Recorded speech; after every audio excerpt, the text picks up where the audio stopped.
Officer? Oh, was it chief or something? Walker? No, he was at the meeting. That was. Are we ready to go? Yeah. Okay, and we don't have microphones, do we? You don't need to. Okay, fine. All right, calling to order the September 11th, 2024 meeting of the tax increment reinvestment zone number 3. Number 1, let's see, number 2, public comment. Do we have anyone who's requested to comment? No one signed up. Okay, is anybody here who needs to comment? Okay. Number 3, we need a motion to approve the minutes from the last 2 meetings. So moved. Okay, we got a motion by Watley, second by Ferguson. All in favor, say aye. Aye. Any against? Okay, number 4, orientation. Review of and discussion on purpose, roles, responsibilities, and functions of the tax increment reinvestment zone number 3 Board of Directors. One of my favorite people, Anna Rodriguez. Good afternoon. So today we're going to be reviewing your annual orientation and give you a high-level overview of the zone and the board's responsibilities. Now, City Council Resolution 15-24 requires all of our boards to receive an annual orientation. And this policy also requires for a one-time open meetings training, and you typically do this once every term. And the state also requires a conflict of interest training. So later on today, you're going to receive a training by our city attorney. And here we have the board of directors. We have 5 members in this board. 4 are appointed by the city and 1 is appointed by the county. Now, in 2009, the rules and procedures for TIRZ 3 were adopted, and these were established to make sure that there's a guide for administrative and operational procedures. And some of the highlights are that there's 2-year staggered terms for the board members, and it dictates that the board will be recommending to city council any plans, budgets, and reports. And it also establishes the meeting procedures, guidance on conflicts of interest, and the methods to proceed with executive sessions. And here you'll see a map of the zone. So we are along Highway 6 and Highway 90. And it includes the Imperial Sugar Site and some of the surrounding areas. Now, the TIRZ was created in December 2007 by Ordinance 1667, and it was a 839-acre zone with a 5-member board set to expire at 2038. And at this time, the city was the only participant, and it was participating at 50% of the property tax increment above 5.6 million.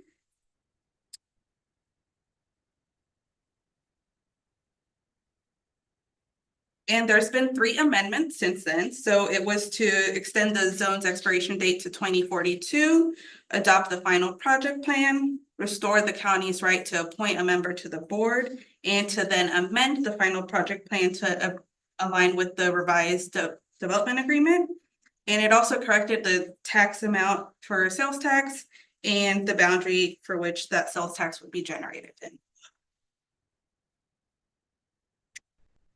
In 2013, Fort Bend County agreed to participate at 50% of the property taxes above their base value, which was 11.7 million, and their contributions began in 2013. And the county's increment cannot be used for repayment of the city's parking contribution to the ballpark. In 2007, the redevelopment agreement outlined the plan for Track 3 and the Imperial Sugar Site. And this provided consent for the creation of the Imperial Redevelopment District, and it outlined other public benefits that would come with that district. Now, the redevelopment agreement was also amended in 2010, and this included 15 acres for the ballpark, 6.8 acres for off-site parking, and then the city's additional purchase of 5 acres for on-site parking. And it also stipulated that the city would provide $7 million to the district for infrastructure and construct $3 million in parking facilities. In 2014, there was a second amendment, and this was to update the general land plan to replace 127 acres of business and commercial property to allow for single family residential. And then an amendment in 2016 allowed for the district to issue debt on behalf of the TIRZ to refund the developers for the public infrastructure, and also to allow the city to construct the University Boulevard extension and receive a timely reimbursement from the district for their share of the costs. And the city was also going to be receiving repayment for the ballpark infrastructure and parking. And this amendment also put in protections for the Imperial Historic Area to achieve the vision of the PD.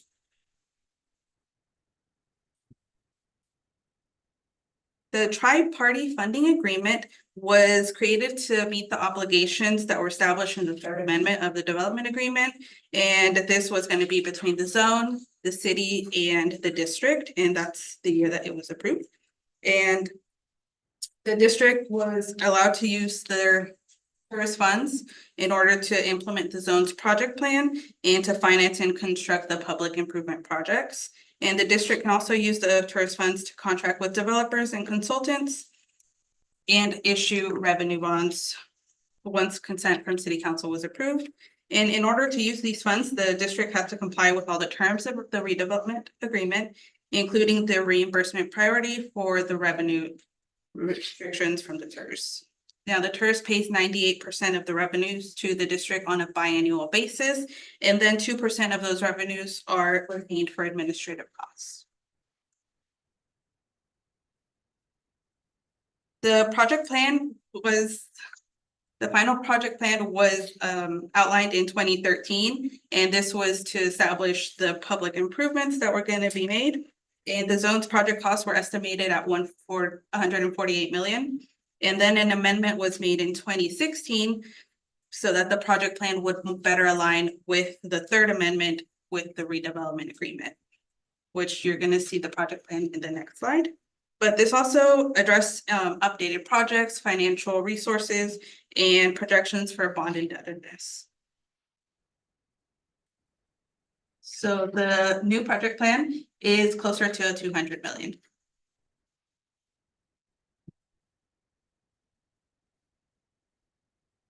And in 2013, the support services agreement was approved, and this was allowing the city manager to make expenditures for the zone in the annual budget process, and support personnel and services were included for general administration, financial services, and legal services, and also for the administration of projects and contracts. And in FY24, the budgeted amount was $36,000. And each year in September, the board recommends the budget to city council for approval, and that's going to be presented later on today. And so here you'll see the budgets that were originally adopted in FY24, and our revenues and expenditures are the same. So our funding balance at the end of the year would be $0. At the end of the year, the board recommends the annual report to be approved to city council, and this is mandated by chapter 311 of the Texas tax code. And once the city council approves the annual report, then we do send copies to the Texas comptroller and the different districts in the zone that are collecting taxes. So that includes Fort Bend County Drainage District, Fort Bend County, Fort Bend ISD, and Imperial Redevelopment District. And this is the calendar. So we typically meet every quarter on the second Wednesday at 4 p.m. And in March and June, our meetings were canceled since we didn't have any business, but this meeting, you're going to have a full agenda. And then in December, we're going to present the annual report and go over any development updates in the zone.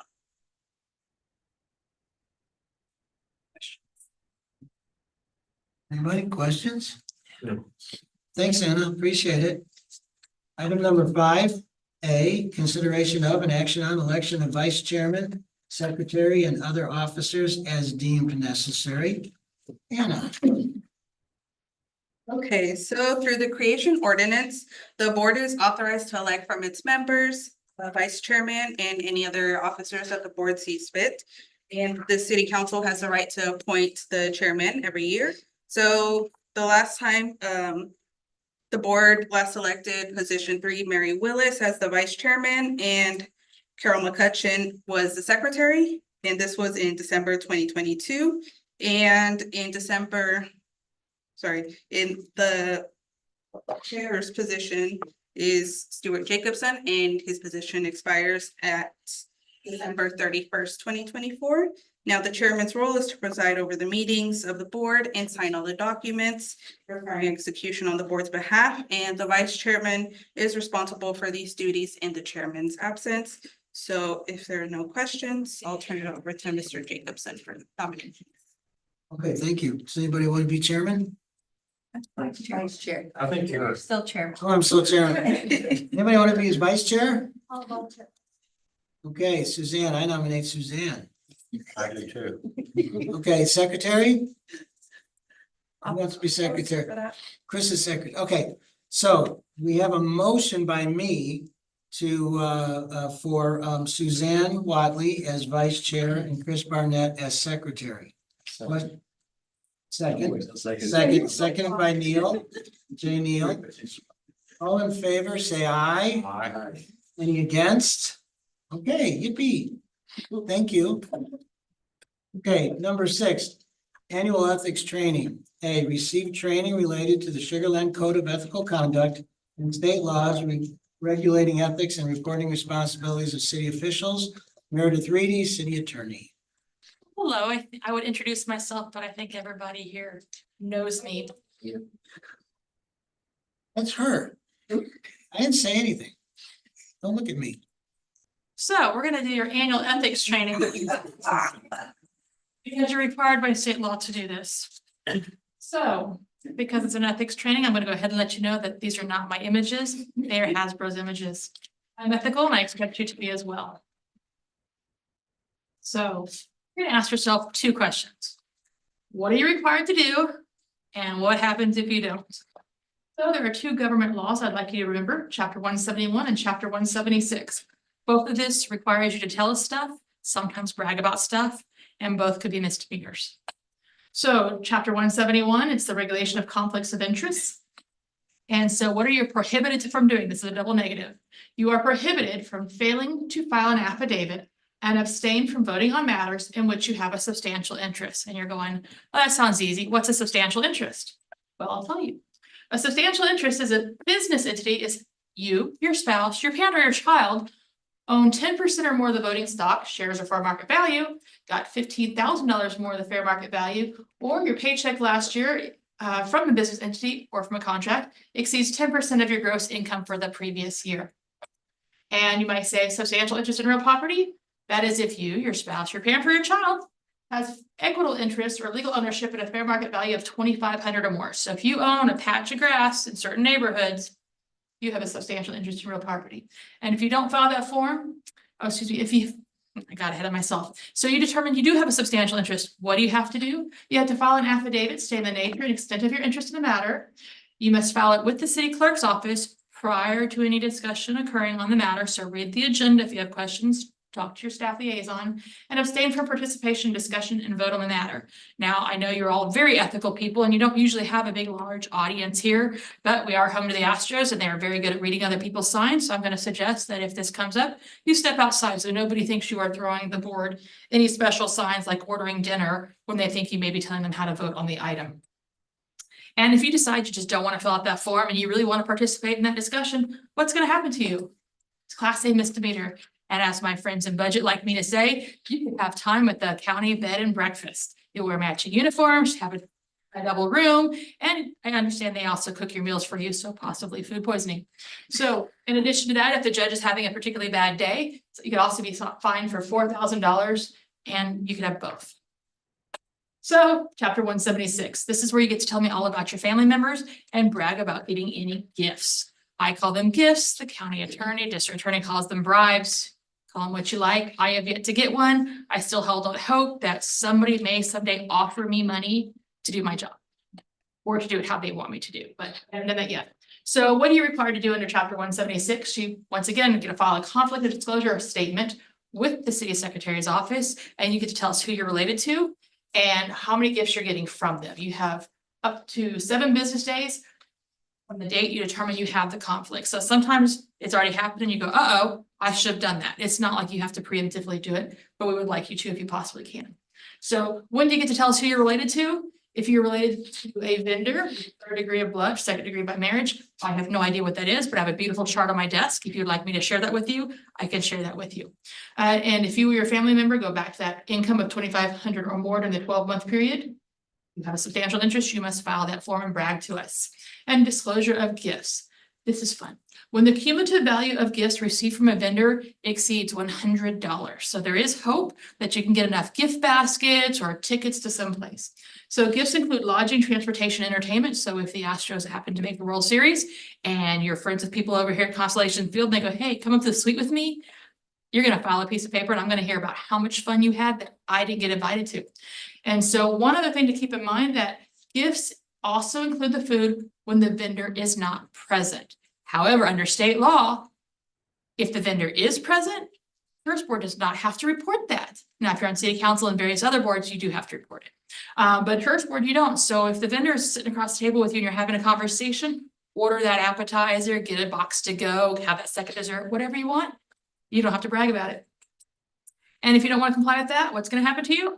It's only a Class C misdemeanor, and the contract could be declared void. You don't get to go hang out with the county and you don't do anything fun like that. And a Class C misdemeanor, if you don't know, is only $500. So that was fun. Do you have any questions? Questions, anyone? No, thank you, Meredith. Thank you. Item number 7, budget. Consideration of and action on the fiscal year 2024 budget projections amendment and adoption of the proposed fiscal year 2025. John Lee. Take it away. Yep. Good afternoon, everyone, and welcome to my presentation. So today I'm going to present to you the FY24 projections and FY25 proposed budget. So on the agenda today, we have an update on FY24 incremental tax value and revenues, and we will see how the impact on the FY24 projections. And next we will go to the FY25 incremental tax value and revenues, and we will go through FY25 proposed budget. There's an action item at the end. We will be asking you to amend the FY24 budget to approve to projections and approval of FY25 budget. Okay, so first of all, we're going to FY24 incremental tax value. We have the two columns on the left side here is the first one is certified row. So this one here is the value that we used to calculate the earlier FY24 budget that we approved last year. The supplemental number 9 here is the latest row that we get from the Fort Bend CAT so that we can calculate the projections. So as you can see on the change in value, we pick up $1.67 million in value.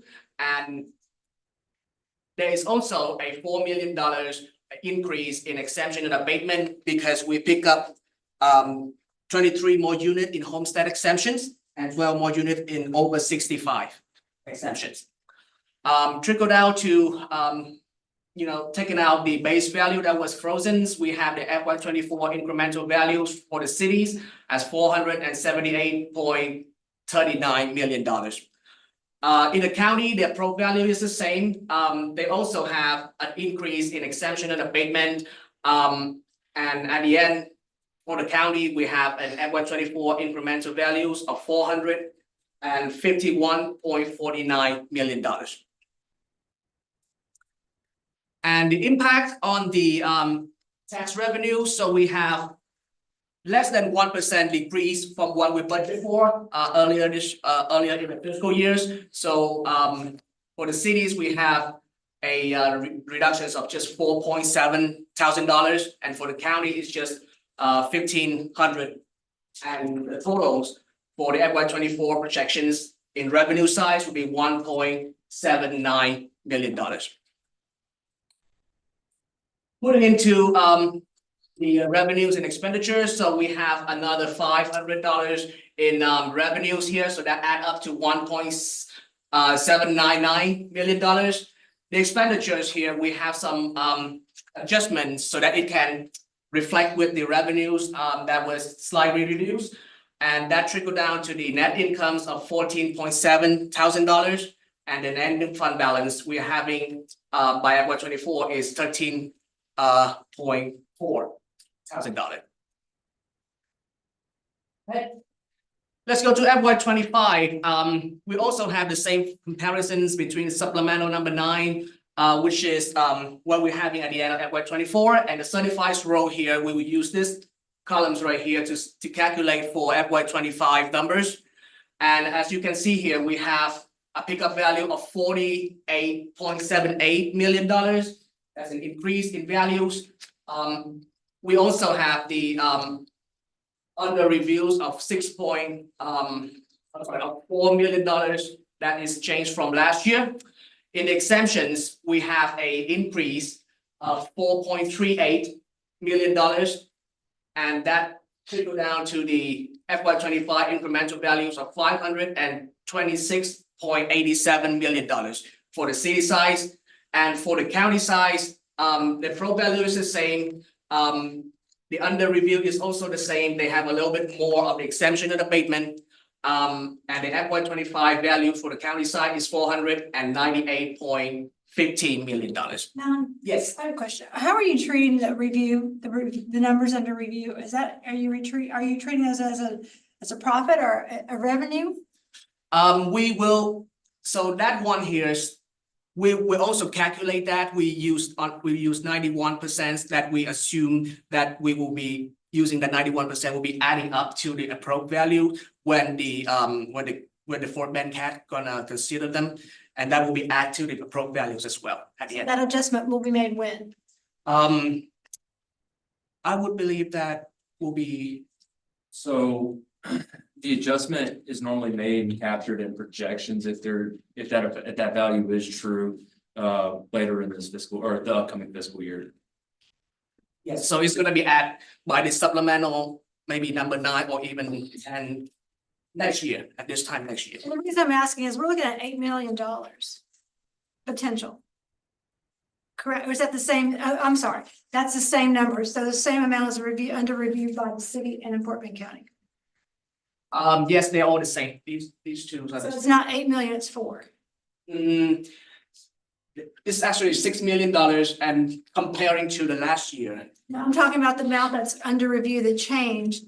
So yes, it is 6 million, but at the end of the day, we're considering 6,287,000. Yes. Okay. All right, and this is a snapshot on tax revenue. So the incremental values is 561.87 for the cities, and for the Fort Bend Cat, for the Fort Bend County, it would be $498 million. And there's one thing to notice here, that we have a proposed rate for FY 25 for the city size is 0.35321. That is an increase from 35 flat from last year. And add everything up, we have a total of $1.945 million on the revenue side. On the expenditure side, so we have a agreement, the tri-party agreements that we have 98% is going to the Imperial Redevelopment District assignment, and the 2% is going to the operation expenditures such as contractual support service and legal service. And we project that the total will be 1.96, which is proportionally with the guideline is. So the summaries here is we have $1.94 million in property in the incremental property tax, and with the interest incomes of $750. We have a revenues of $1.946 million. After the expenditures, that is pretty much the same with the revenues. We have a net incomes of $0, and the ending fund balance will be $13.4 thousand. Yes. So how come we have a fund balance? Where did that come from way back when? This happens in FY 24 because we have some savings in expenditures, and we spend less money in legal service and administration service. So that's have some saving with it. Got it. Okay, thanks. All right, and that's my presentation. Any questions? Questions? No question. Anybody? Anybody? Okay, thanks, Nan. So we need, first of all, we need a motion to approve the amendment to the 2024 budget to match them to projections. Anybody? Bueller? Motion to approve. Chris Barnett, motion to approve. Second by Jay Neal.